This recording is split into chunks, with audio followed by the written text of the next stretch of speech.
হাওড়া থেকে ছাড়ার পর সর্বপ্রথম এত লম্বা স্টপেজ আপনারা এই আজিমগঞ্জ জংশনেই পাবেন। মানে ফেক প্যাসেঞ্জার যে এরকম ভাবে বন্দে ভারতের মতো একটা সিকিউরিটি জোনের মধ্যে সে ঢুকে পড়েছে। হুইল চেয়ার নিয়ে যেসব প্যাসেঞ্জাররা জার্নি করবেন তাদের জন্য স্পেশালি B1 আর B11 এই কোচ দুটো ডিজাইন করা হয়েছে। বন্দে ভারত যত আছে সমস্ত এসি চেয়ার কার।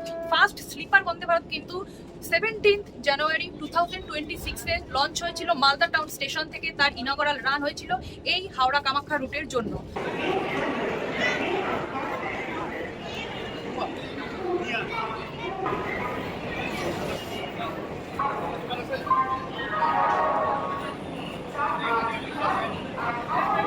সকাল 10টায় বাড়ি পৌঁছেছি, আবার ডট বিকাল 5:40-এ হাওড়া স্টেশনে এসে দেখছি 6 নম্বরে একদিক থেকে বন্দে ভারত প্ল্যাটফর্মে ঢুকছে আর একদিক থেকে আমি প্ল্যাটফর্মে ঢুকছি। মানে জাস্ট ট্রেনটা ঢুকছে ওই মোমেন্টটাকে ধরার জন্য। হাওড়া থেকেও একদম সেম ভাবে দেখুন খাবার দাবার প্যাকেজিং হয়েই কিন্তু এখানে গাড়িতে উঠবে।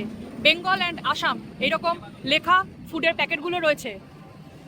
দেশের প্রথম বন্দে ভারত স্লিপার এই মুহূর্তে চলছে হাওড়া থেকে কামাখ্যা পর্যন্ত রুটে। আর হাওড়া থেকে এই ট্রেনে আপনারা যখন জার্নি করবেন তখন এই ট্রেনটা আপনারা কিন্তু বৃহস্পতিবার দিনটা পাবেন না। বৃহস্পতিবার দিন এই ট্রেন হাওড়ার দিক থেকে বন্ধ থাকে। এবারে আমি থার্ড এসিতে জার্নি করবো এবং থার্ড এসিতে B1 কোচে আমি জার্নি করছি। এই গাড়ির দুখানা রেক চলে হাওড়া কামাখ্যা রুটে। B1 কোচটা আজকে আমি যখন জার্নি করছি এটা কামাখ্যা এন্ডে থাকছে। দুটো রেক কম্পোজিশন কি রয়েছে আমি স্ক্রিনে দিয়ে দিচ্ছি। টোটাল 16 কোচের বন্দে ভারত স্লিপার, যার মধ্যে 11টা থার্ড এসি পাচ্ছেন, 4টে আপনার রয়েছে সেকেন্ড এসি আর একটা আপনার ফার্স্ট ক্লাস চলে আসছে। সিটটা ডুয়াল টোনে রয়েছে।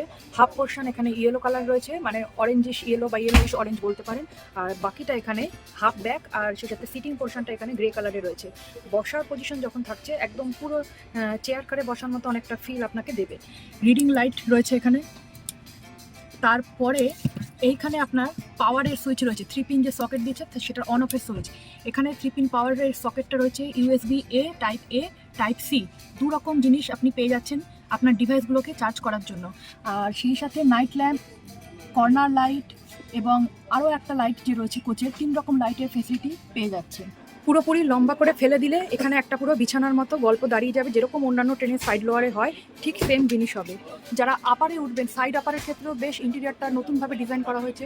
উপরের জায়গাটা দেখুন দারুণ সুন্দর লাগছে। উপরে একটু ওই অরেঞ্জিশ ফ্লেভার দেওয়া হয়েছে।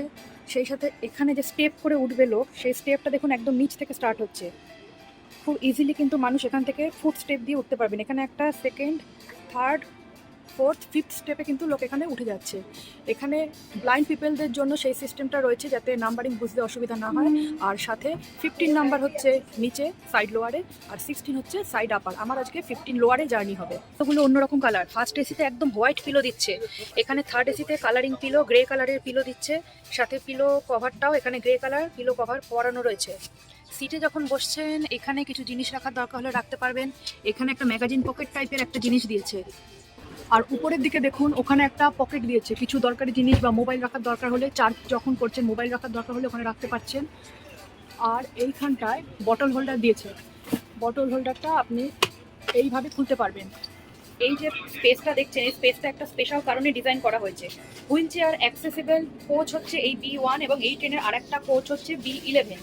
এই ট্রেনে টোটাল বার্থ ক্যাপাসিটি রয়েছে 823 আর তার মধ্যে B1 আর B11-এ 28 বার্থ ক্যাপাসিটি থাকছে, যেহেতু এই কোচ দুটো একদম পাইলট কারের সাথে অ্যাটাচ কোচ রয়েছে। আর অন্যান্য থার্ড এসিগুলোতে মোটামুটি 55, 65 এরকম নাম্বারের আশপাশে আপনারা বার্থ ক্যাপাসিটি পেয়ে যাবেন। যারা ফার্স্ট এসিতে জার্নি করবেন তাদের জন্য বলে দিই, ফার্স্ট এসিতে বার্থ ক্যাপাসিটি 24, যার মধ্যে দুটো মাত্র আপনারা কুপ পাবেন, বাদ বাকি সমস্ত এখানে কেবিন। ফার্স্ট এসির জার্নি যারা দেখতে চান তাদের জন্য ভিডিও লিঙ্ক উপরে দিয়ে দিচ্ছি। ফার্স্ট এসির ফুড কোয়ালিটি, ক্লিনলিনেস, কীরকম সেখানে সার্ভিসটা পাওয়া যায়, সমস্ত কিছু ডিটেলস আপনারা পেয়ে যাবেন।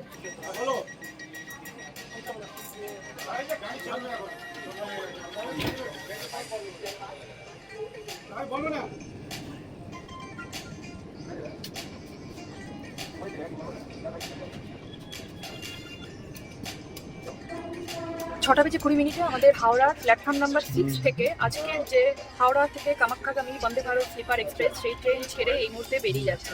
তবে সিগন্যালিংয়ের কিছু সমস্যার কারণে একটু হোঁচট খেতে খেতে আমাদের ট্রেনটা ছেড়ে বেরোলো। Thank you. আমাদের এখানে ফুড টিকিটের ফার্স্ট যে অপশান সেটা হচ্ছে ড্রিঙ্কিং ওয়াটার। 1 লিটারের জলের বোতল আমাদের দিয়ে গেছে এবং এখানে গাড়িগুলোতে যে জলের বোতল সার্ভ হচ্ছে সেটা কিন্তু এরকম কার্টে করে সমস্ত খাবার দাবার যেরকম আপনারা এসি চেয়ার কারের বন্দে ভারতগুলোতে এক্সিকিউটিভে জার্নি করার ক্ষেত্রে দেখেন বা শতাব্দীতে দেখেন, সেরকম কার্টে করে কিন্তু জিনিসগুলোকে এনে এখানে এরা সার্ভ করছে। আমাদের এই ট্রেন হাওড়া থেকে কামাখ্যা পর্যন্ত চলার মধ্যে টোটাল 13টা স্টেশনে হল্ট দেবে। আর গোটা রুট কভার করতে ডিউরেশন এই ট্রেনের লাগবে 14 ঘন্টা, রেলের ওয়েবসাইট অনুযায়ী এটা বলছে। এবং এখনো পর্যন্ত এই ট্রেনের কমার্শিয়াল রান হয়েছে ধরে নিতে পারেন 2 সপ্তাহ হলো। 2 সপ্তাহে এখনো পর্যন্ত কিন্তু এই ট্রেন একদিনও লেট করেনি। মোটামুটি আমি সব কদিনের ডেটা দেখেই এই কথাটা আপনাদেরকে জানাচ্ছি। আর এই আজকে যে আমি থার্ড এসিতে জার্নি করছি, থার্ড এসিতে হাওড়া টু কামাখ্যা পর্যন্ত জার্নি করতে গেলে টিকিটের ফুড নিয়ে আপনার বেস ফেয়ারটা আসছে 2435। থার্ড এসি, 2 এসি এবং ফার্স্ট এসিতে আপনাদের কত করে ভাড়াগুলো আসছে আমি সমস্ত ভাড়া আপনাদের সুবিধার জন্য স্ক্রিনে দিয়ে দিচ্ছি। এই ট্রেনে শুধুমাত্র কনফার্ম টিকিটের প্যাসেঞ্জাররা জার্নি করতে পারবেন, কোনো আরএসি টিকিটের প্যাসেঞ্জার এই ট্রেনে যেতে পারছে না, কোনো রকম তৎকাল টিকিটের প্রভিশন এই ট্রেনের জন্য নেই। তবে সিট যদি ফুলফিল না হয়, আমরা যারা প্যাসেঞ্জাররা টিকিট নিচ্ছি তাদের মধ্যে সিট ফুলফিল করার ক্যাপাসিটি যদি না থাকে, তখন কিন্তু কারেন্ট অ্যাভেলেবেলে যে ভ্যাকেন্ট সিটগুলো রয়েছে সেই সিটগুলো দিনের দিন আপনারা কারেন্ট অ্যাভেলেবেলের ক্ষেত্রে পেয়ে যাবেন। कितना धीरे धीरे आ रहा है। 7টা বাজে 5 মিনিট আমাদের ট্রেন এসে পৌঁছালো ব্যান্ডেলের 5 নম্বর প্ল্যাটফর্মে। ট্রেন এখানে 2 মিনিটের জন্য দাঁড়াবে। আর এই ব্যান্ডেল স্টেশনটা আসছে ইস্টার্ন রেলওয়ের হাওড়া ডিভিশনের মধ্যে। হাওড়া ছাড়ার পর এই বন্দে ভারত স্লিপার এই ফার্স্ট স্টপেজ দেবে ব্যান্ডেলে। আমাদের কোচের যে এন্ট্রি এক্সিট পয়েন্ট, এইখানে এই ডিসপ্লে বোর্ডটা লাগানো রয়েছে এবং সেই সাথে দেখুন টয়লেটের স্ট্যাটাসটাও দেখাচ্ছে। ব্যান্ডেল স্টেশন থেকে একজন কো প্যাসেঞ্জার এই ট্রেনে বোর্ডিং করেছেন, ওনার সাথে আরও একজন কো প্যাসেঞ্জার ছিলেন এবং কিছু লাগেজ ছিল না।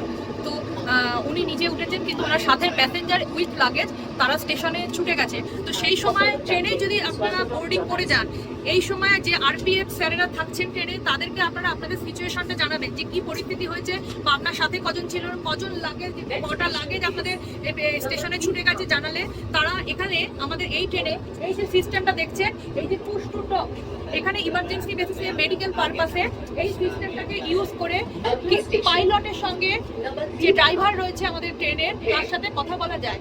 তো আরপিএফ এর যে স্যারেরা এখানে রয়েছেন তারা এখানে কমিউনিকেট করলেন এখানে পাইলটের সঙ্গে যে কি করা যায়, কারণ তার লাগেজকে আনতে হবে, তার প্যাসেঞ্জারকে তার সাথে কানেক্ট করাতে হবে। তো এখন দেখা যাক যে সিচুয়েশনটা কি হয়। তো এতক্ষণ ধরে যে আরপিএফ এর স্যারেরা রয়েছে আমি তাদেরকে পরিষ্কার ক্যামেরায় দেখাতে পারছি না, কারণ তারা অন ডিউটি স্টাফ রয়েছে, তাদের চাকরির ইস্যু রয়েছে, ওখানে যে ক্যাম্পসটা চলছে। তো এতক্ষণ ধরে আরপিএফ এর পুছতাছ করার পর এখন ব্যাপারটা বেরোলো যে সে এখন বলছে যে আমি বাই মিস্টেক এই ট্রেনে চড়ে পড়েছি, আমাকে প্লিজ হেল্প করুন। তো মানে একদম মানে ফেক প্যাসেঞ্জার, যে এরকম ভাবে বন্দে ভারতের মতো একটা সিকিউরিটি জোনের মধ্যে সে ঢুকে পড়েছে। জানি না তার ব্যাক মাইন্ডে কি চলছে। যাই হোক, এখানে আরপিএফরা ছিল বলে তাকে মানে ক্যাচ কট টাইপ আর কি ভিতরে কোনোভাবেই তাকে এন্টার করতে দেয়নি, গেটের কাছে তাকে ধরে ফেলেছে। এবং যে পুশ টু টক দিয়ে পাইলটের সঙ্গে যে কানেকশনটা করা যায়, সেখান থেকে থ্রু গার্ড কানেকশনটা হয়, সেখানে গার্ডের সঙ্গে কানেক্ট করা গেছে। এবং লাকিলি পাইলট কিন্তু আমাদের গাড়ি দাঁড় করাবে না, নেক্সট যেখানে নবদ্বীপ ধামের স্টপেজ রয়েছে সেখানেই স্টপ করবে। তো বন্দে ভারতের মতো ট্রেনে কিন্তু আপনারা এই সিকিউরিটির বিশ্বাসটা রাখতে পারে যে এখানে আরপিএফ থাকবে প্রত্যেকটা ডোরে। কোনো রকম ফেক ফার্জি টাইপের এই ধরনের প্যাসেঞ্জাররা চট করে কিন্তু আপনার কোচের মধ্যে ঢুকে পড়তে পারবে না। আমরা এসে পৌঁছালাম আমাদের নেক্সট স্টপেজ নবদ্বীপ ধাম স্টেশনে। এটা স্টেশনের 3 নম্বর প্ল্যাটফর্ম। ট্রেন এখানে 2 মিনিটের জন্য দাঁড়াবে। হাওড়া থেকে নবদ্বীপ ধাম মোটামুটি 103 কিলোমিটারের ডিস্টেন্স রয়েছে। 6টা 20-তে গাড়ি ছেড়ে 7টা বেজে 50-এ নবদ্বীপ ধামে এসে পৌঁছালো। তো মোটামুটি 1000 টাকার আশপাশে আপনি যদি থার্ড এসিতে খরচা করেন বন্দে ভারতে, তাহলে 1.5 ঘন্টার মধ্যে আপনি হাওড়া থেকে গাড়ি ধরে এই নবদ্বীপে এসে পৌঁছতে পারবেন। তবে আপনার পকেট থেকে বেশ মোটা টাকা কিন্তু গচ্ছা দিতে হবে এই প্রিমিয়াম ক্যাটাগরির সার্ভিসকে অ্যাভেল করার জন্য। তবে মায়াপুর যাওয়ার জন্য বন্দে ভারত স্লিপার কি খুব একটা জরুরি? প্লিজ আপনারা কমেন্টে জানান আপনাদের কার কি মনে হয়। তবে চাইলে আসতে পারেন, এটা কিন্তু রাতে এসে পৌঁছাবে নবদ্বীপ ধামে। রেলের ওয়েবসাইট অনুযায়ী এটা স্পিড যেটা রেকর্ডেড রয়েছে সেটা হচ্ছে 69 to 70 কিলোমিটার প্রতি ঘন্টা, আর ম্যাক্সিমাম পারমিসিবল স্পিড রয়েছে 110 মানে 110 কিলোমিটার প্রতি ঘন্টা। 8টা বেজে 22 মিনিট আমরা এসে পৌঁছালাম কাটোয়া জংশনের 4 নম্বর প্ল্যাটফর্মে। এটাও ইস্টার্ন রেলের হাওড়া ডিভিশনের মধ্যে আসছে। বর্ধমান কাটোয়া লাইন এই পর্যন্ত এসছে, ব্যান্ডেল কাটোয়া লাইন এখান থেকে গেছে, হাওড়া এনজিপি লাইন এখান দিয়ে পাস করেছে, বাহারোয়া আজিমগঞ্জ কাটোয়া লুপ লাইন সেটা এখান থেকে ক্রস করছে। এছাড়া এখান থেকে আপনারা আমোদপুর যাওয়ার জন্য কিন্তু ট্রেন পেয়ে যাবেন। সুতরাং কাটোয়া জংশন কিন্তু প্রচন্ড ইম্পর্টেন্ট একটা স্টপেজ আমাদের এই ট্রেন রুটের জন্য। কাটোয়া স্টেশন ঢোকার ঠিক আগে এখন টাইমিং হচ্ছে 8টা বেজে 23। 8টা নাগাদ এখানে আমাদের রাতের ডিনার সার্ভ হওয়া শুরু হয়ে গেছে। আমার কাছেও ডিনারের ট্রে এসে গেছে। যে ফুড ট্রেটা এসছে সেটা খুবই অবিন্যস্ত টাইপের, মানে অর্ধেক দিয়েছে অর্ধেক দেয়নি, বাকিগুলো এই থার্ড এসিতে জার্নি করার ক্ষেত্রে আমরা পাবো কি পাবো না বুঝতে পারছি না। বন্দে ভারত স্লিপারে জার্নি করবেন, ফুড টিকিট কিন্তু আপনার ম্যান্ডেটারি আপনার জার্নি টিকিটের ফেয়ারের মধ্যে, এবং তার লসটা কোথায় আপনাদেরকে আমি বলে দিচ্ছি। এখান থেকে এনজিপি হয়ে জলপাইগুড়ি রোড পর্যন্ত যখন যাচ্ছেন, হাওড়া টু জলপাইগুড়ি রোড, সেক্ষেত্রে আপনার জার্নি ফেয়ার যা আসছে, জলপাইগুড়ি রোড থেকে হাওড়া পর্যন্ত যখন আপনি জার্নি করছেন তখন আপনার ফেয়ারটা একই পড়বে, আপ ডাউন একই ফেয়ার আসবে। কিন্তু হাওড়া থেকে জলপাইগুড়ি রোড যাওয়ার সময় আপনারা রাতের ডিনার পাবেন, জলপাইগুড়ি রোড থেকে হাওড়া আসার সময় অনলি মর্নিং টি পাবেন, রাতের ডিনার কিন্তু পাবেন না। রাতের ডিনারের সাথে মর্নিং টি এর খাবারের ভ্যালু বা খাবারের দাম কিন্তু কখনোই এক হতে পারে না, কিন্তু সেটা হচ্ছে এই বন্দে ভারত স্লিপারের ক্ষেত্রে। এবং আপনি খাবার ছাড়া টিকিট নেবেন এই অপশন আপনার হাতে নেই। আমাদের কোচের দরজা রয়েছে, তার পাশেই হচ্ছে এখানে ওয়াশিং এরিয়া, নিচে এখানে ডাস্টবিন রয়েছে, আর এইখানে বেসিনে এরকম জলের সিস্টেম রয়েছে। তবে এখানে কিন্তু কোনো টিস্যু রাখা বা সেরকম কোনো অ্যারেঞ্জমেন্ট নেই। আমাদের নেক্সট কোচ যেটা রয়েছে এইটা B2 কোচ। B2 কোচের এখানে ওয়াশিং এরিয়াটা অনেকটা বড় স্পেসাস এরিয়া রয়েছে। এইখানে স্পেসাস এরিয়া রয়েছে বলে এখানে দেখুন আবার টিস্যুটা দিয়েছে, এবং এটা হচ্ছে হুইল চেয়ার অ্যাক্সেসিবল টয়লেট, এটা ওয়েস্টার্ন স্টাইলের টয়লেট রয়েছে। এইখানে টয়লেটের ভিতরের ফেসিলিটিটা জাস্ট আপনাদের একবার দেখাচ্ছি। বিশাল বড় একটা টয়লেট রয়েছে, ভিতরে কোনো দুর্গন্ধ এখনো পর্যন্ত নেই। টয়লেটের এটা বেসিন এরিয়া রয়েছে, সামনে বিশাল বড় মিরর রয়েছে, হ্যান্ড ড্রায়ার রয়েছে, এখানে সোপ ডিসপেন্সার রয়েছে, দুটোই পাশাপাশি রয়েছে। এদিকে ফ্ল্যাশের সিস্টেম রয়েছে, টিস্যু রয়েছে, মগের জায়গায় জাগ চলে এসছে। এদিকে জলের আউটলেটের সিস্টেম রয়েছে, সাপোর্টিং একটা রড রয়েছে, আর ওদিকে কল রয়েছে, জলের কল, আর ওদিকে হ্যান্ড শাওয়ার রয়েছে। এখানে ইমার্জেন্সি পুশ বাটন রয়েছে, কোনোভাবে দরজা ভিতর থেকে আটকে গেলে আপৎকালীন অবস্থায় এই দরজাটা খোলার জন্য। দরজাটা কিভাবে লক করবেন আনলক করবেন সেটাও এখানে দেওয়া রয়েছে। এবারে আরেকটা জিনিস দেখাই আপনাদেরকে, এই ডোরটা অ্যাকচুয়ালি কিন্তু automatic door. To open the door wave your palm near the door switch. এই যে একটা সেন্সিটিভ একটা ডিভাইস রয়েছে, এইখানে আমি আমার হাতটা এরকম নাড়াচাড়া করলে এই দরজাটা কিন্তু ওপেন হওয়ার কথা। এটা কিন্তু অটোমেটিক ডোর, বাট এটায় কিছু একটা প্রবলেম রয়েছে, যেটার কারণে কিন্তু এখন এই ডোরটাকে আপনি এইভাবে অপারেট করতে পারবেন, আপনাকে হাত দিয়ে ঠেলে সরিয়ে এটাকে অপারেট করতে হবে। আপনাদেরকে আমার রাতের ডিনার ট্রেটা দেখাচ্ছি। এখানে দেখুন নন ভেজ লেখা রয়েছে এবং এটা রেড মার্কিং রয়েছে যেহেতু নন ভেজ বলে। বাকি সব জিনিসগুলো কিন্তু ভেজ ট্রেতেও আপনারা পেয়ে যাবেন। যেরকম এটা একটা ভাজা রয়েছে, এটা কি রয়েছে জানি না, এটার মধ্যেই মনে হয় মিষ্টি টাইপের কিছু একটা রয়েছে। এখানে একটা কিছু রাইস রয়েছে, মনে হচ্ছে আর লেখা রয়েছে রাইস, এটা ডাল টাইপের কিছু একটা হবে।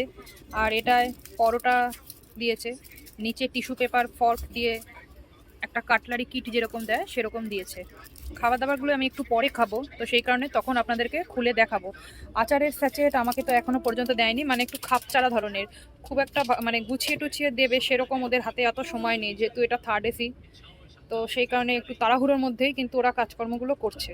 যাওয়ার পর এখানে টাইম টু টাইম কিন্তু এসে লোকজন এই খাবারের ট্রেগুলো কিন্তু নিয়ে যাচ্ছে। ব্ল্যাক পলিথিনের সমস্ত খাবার দাবার যা হচ্ছে আমাদের খাবারের পর কাছড়া যে জিনিসগুলো, সেগুলো এরকম পলিথিনে মুড়ে তারপর নিয়ে যাচ্ছে। এখানে যে সাইডের লকটা রয়েছে, এই লকটাকে একদম ইজি ভাবে উপর দিকে আপনারা ঘুরিয়ে দিন। ঘুরিয়ে দিলে এই লিভারটা উপরে উঠে গেল। এবার এই সিটটাকে হালকা করে, কোনো আপনার প্রেশারই দিতে হবে না, দেখুন আমি এক হাতে টেনে নিচ্ছি, হালকা করে আপনারা টেনে নেবেন। টেনে নিলে এই সিটটা আপনার নিচের দিকে নেমে যাবে। আর এইখানে দেখুন একটা বল রয়েছে সাইডে, এই বলটা হচ্ছে খাপে খাপে লেগে যাওয়ার জায়গা। সিট যখন আবার আপনি তুলবেন, সিটটা তোলার সময় আপনি এরকম ফেলে দেবেন এবং জোরসে দিয়ে দিলে এইখানে সাইডে এই জায়গাটায় আবার আপনার বলটা সাইডে খাপে লেগে যাবে, এবং সিটটা আটকানোর সময় আবার এইভাবে আটকে দেবেন। হয়ে গেল আপনার সিট আটকানোর কাজ। রাতের ডিনার ট্রের কন্টেনারের সবকটা লিড ওপেন করলে জিনিসটা দেখতে এরকম লাগে। ডান দিকের থেকে ওরিয়েন্টেশনে আমি যদি আইটেমগুলো পরপর বলি, তাহলে প্রথমে আপনারা দেখতে পাচ্ছেন মিষ্টি রয়েছে, তারপরে পোলাও, ডাল, তারপর চিকেন কারি আর ফুলকপি ভাজা। আর আজকে দাঁড়িয়ে যারা ভেজ ফুডের ট্রেটা নিয়েছেন তাদের এই সমস্ত কিছু এক রয়েছে। শুধু আমি যেটা চিকেন নিয়েছি, চিকেনের জায়গায় তাদের ভেজ মাঞ্চুরিয়ান টাইপের একটা ডিশ ছিল। 9টা বেজে 14 মিনিট আমরা এসে পৌঁছালাম আজিমগঞ্জ জংশনে। ট্রেন এখানে 5 মিনিটের স্টপেজ দেবে। 260 মানে 216 কিলোমিটারের যাত্রাপথ আমাদের এন্ড হচ্ছে এই আজিমগঞ্জে। আর ট্রেনের মধ্যে যে অ্যানাউন্সমেন্টগুলো হচ্ছে সেটা বাংলা, হিন্দি, ইংলিশ আর সেটাতে অসমিয়া বা আসামিজ ল্যাঙ্গুয়েজে হচ্ছে। যে ডিসপ্লে বোর্ডটা আপনারা দেখবেন, যে ইনফরমেশন ডিসপ্লে, সেখানে বেঙ্গলি, হিন্দি, ইংলিশের সাথে সাথে আসামিজ ল্যাঙ্গুয়েজেও কিন্তু সমস্ত ইনফরমেশন আপনারা সেখানে পেয়ে যাবেন। রাতে শোয়ার জন্য আপনারা বেডিংয়ে কী কী পাচ্ছেন সেটা একবার দেখে নিন। এইখানে এই যে টাওয়েলটা দিচ্ছে, এটা নর্থ ইস্ট ফ্রন্টিয়ার রেলওয়ে এরকম ট্যাগ করা রয়েছে। একটা টাওয়েল হয়ে গেল। নেক্সট হচ্ছে নর্থ ইস্ট ফ্রন্টিয়ার রেলওয়ে, এরকম লেখা রয়েছে 1/2026। এটা হচ্ছে আপনার পিলো কভার আলাদা করে দিয়েছে। এইখানে যে পিলোটা দিয়েছে এই পিলোটায় একটা কভার কিন্তু অলরেডি দেওয়া রয়েছে, গ্রে কালারের পিলো রয়েছে। একটা পিলো কভার অলরেডি দেওয়া, তার উপরে আরেকটা পিলো কভার আপনি পরাবেন, তো সেই উদ্দেশ্যে এই পিলো কভারটা এখানে দেওয়া। নেক্সট হচ্ছে আপনার কম্বলের কভার। কম্বলের কভার এরকম প্রিন্টেড রয়েছে, এদিকে এই প্রিন্টটা রয়েছে হোয়াইটের উপরে বেস করা, আর এপাশে আরেকটা প্রিন্ট। এই যে কম্বল দিয়েছে এই কম্বলটাতে আপনারা ওয়ার পরাবেন। ওয়ার পরালে কীরকম লাগে এই দেখুন, একজন দাদা পরিয়েছেন অত্যন্ত ধৈর্য সহকারে, তো আপনার জিনিসটা এরকম হবে কম্বলে এরকম কভার পরালে। আর তারপরে আপনি বেডশিট পাচ্ছেন। বেডশিট এখানে একটা দেখতে পাচ্ছি আপাতত। রাত 10:17 আর এটা আপনারা দেখছেন নিউ ফারাক্কা জাংশন। নিউ ফারাক্কাতে কিন্তু ট্রেনের স্টেশন আর ট্রেন অনেকখানি ডিস্টেন্সে রয়েছে, দেখুন কতখানি ডিস্টেন্সে রয়েছে। দুটো স্টেপ দিয়ে আপনাকে ট্রেনে উঠতে হবে। আমাদের ট্রেনের কোচ একদম সামনে, আর ট্রেনের বাকি পোর্শন স্টেশনের পিছন দিকে রয়েছে।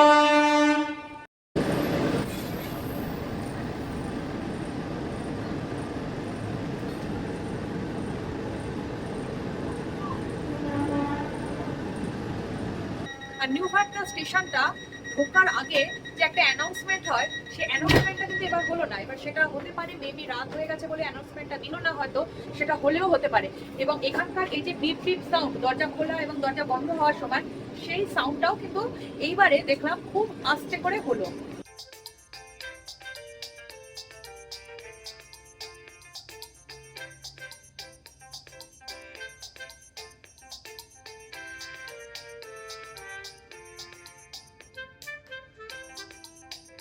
ফারাক্কার ব্রিজ আমাদের ক্রস করছে বন্দে ভারত স্লিপার।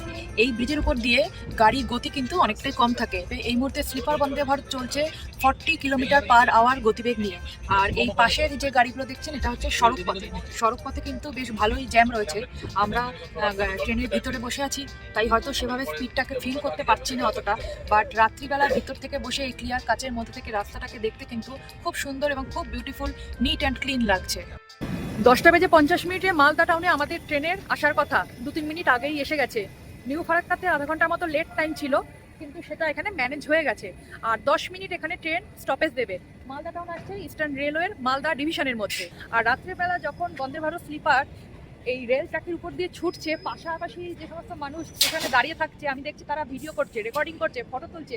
কারণ ট্রেনটা বাইরে থেকে কিন্তু অত্যন্ত গ্লেজি লাগছে, মানে এখনো অবধি তো গ্লেজটা রয়েছে, একটা ঝাঁ চকচকে ব্যাপার রয়েছে। দেখুন আপনারা বাইরে থেকে এরকম লাগছে অনেকটা। মালদার পরে আমাদের এই ট্রেনের স্টপেজ রয়েছে 178 কিলোমিটার ডিস্টেন্সে আলুয়াবাড়ি রোড স্টেশনে। আলুয়াবাড়ি রোড এই স্টেশনটা আসছে নর্থ ইস্ট ফ্রন্টিয়ার রেলের কাটিহার ডিভিশনের মধ্যে। ঘড়িতে সময় এখন দেখলাম আমরা আর কিছুক্ষণের মধ্যেই নিউ জলপাইগুড়িতে পৌঁছবো। হাওড়া থেকে কামাখ্যা পর্যন্ত যেতে সময় নেবে মোট 14 ঘন্টার আশপাশে। তবে আজকের জার্নিটা কামাখ্যা পর্যন্ত করবো না, নিউ জলপাইগুড়িতে এন্ড করবো। তো আপনাদের এই জার্নিটা কীরকম লাগলো আমাকে সেটা কমেন্টে জানাবেন। কার কি মনে হলো ভালো মন্দ সেটাও আমাকে কমেন্টে লিখতে পারেন। আর যদি আপনারা আমার সাথে হাওড়া থেকে এনজিপি পর্যন্ত এই নতুন ট্রেনের জার্নিটা এনজয় করে থাকেন, তাহলে অবশ্যই লাইক, শেয়ার, সাবস্ক্রাইব করে আমার চ্যানেল ট্রাভেল ডায়েরি অ্যান্ড জিয়াসির সঙ্গে থাকবেন। আজকের মতো ভিডিওতে আমি এখান থেকে বিদায় নিচ্ছি। আবার দেখা হবে নতুন পর্বে নতুন কোনো ভিডিও নিয়ে।